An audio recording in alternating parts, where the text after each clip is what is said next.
Line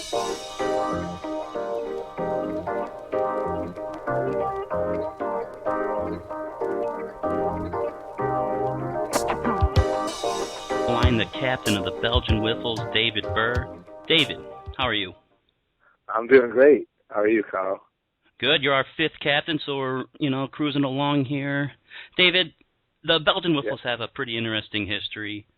2011 team was basically you, Chris Lewis, and Richie Mahinsky, I think his name is. Yeah, that's what his name is. And last year you kind of started over. Right. Your roster is basically the El Diablos and Castle of the Ducks.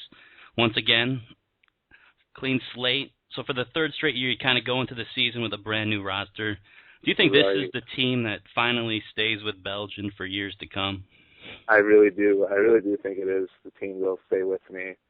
I've actually known a few of these guys for several years.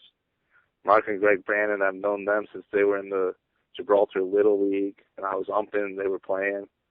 And Dougie Westerling, I've known him he's one of my best friends, been one of my best friends for the last 7 years, basically. I've known him for about 7 or 8 years now. Now Ryan I've known since just last year, and Jason Matt since the beginning of the season, at the beginning of the league is what I meant. Right. 2 years ago. Now, Jason Hollister and Matt Danza I didn't meet until this year. But they're the only two that I did not know before this year. Oh, okay.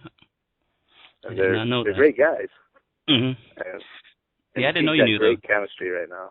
Yeah, I could tell. I didn't know you knew the Brandons. That's pretty cool. Yep. Known them Okay. a long time. David, you weren't there at the end, but you know that Belgian finished second at the satellite tournament. Are you surprised, or did you kind of expect to turn some heads? I'm not completely surprised. I expected my team to turn heads, and just guys didn't know the talent that I knew I had on my team. Like I said, I've seen Greg and Mark play since they were in the Gibraltar Little League. I know the type of athletes those guys are. And I've seen Jason Hollister, or J-Ho, as our team has affectionately nicknamed him. Shock the world. I've seen him in the preseason stuff, and he's good. He hits well. He's got some decent pitching going.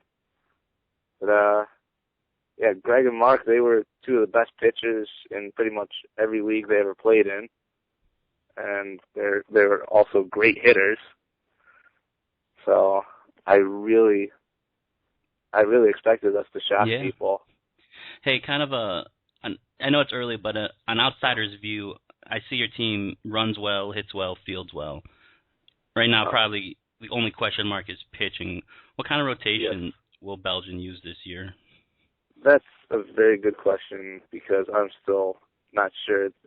Right now, we're looking at about 7 different guys being put in at times.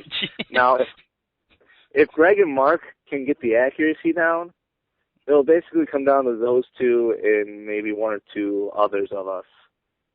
And I think with those two, if they get it down, get that accuracy down, we will easily be a top 3 team.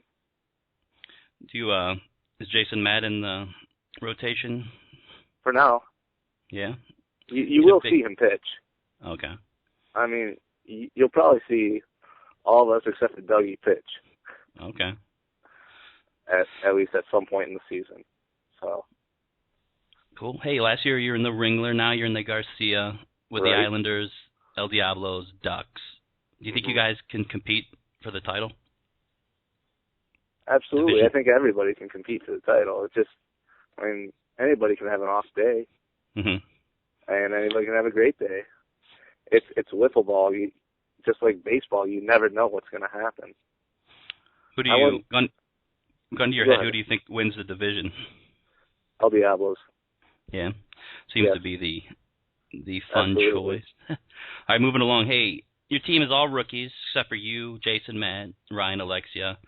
Have Jason and Ryan kind of helped Belgian so far, and have they taken any leadership roles on the team? Oh, yeah. I've actually asked Ryan to do a few things, and Jason tried to help out when he can. And, Ryan got the We got the shirts all organized and ordered for us. You'll probably see them. I'm not totally sure, but you might see them at the next satellite tournament. I'd have to talk to Ryan about that, though. Find out for sure if that's when you'll see them first. All right. I don't love your field, but I love its location. Heritage Park. Right. Gives a lot of opportunities, not just for wiffle ball. Maybe an after-game barbecue or bringing a cooler and having some drinks, alcoholic, non-alcoholic, whatever, after a game, before a game. Do you plan on utilizing Heritage Park this year for its full potential, kind of maybe doing more than just wiffle ball?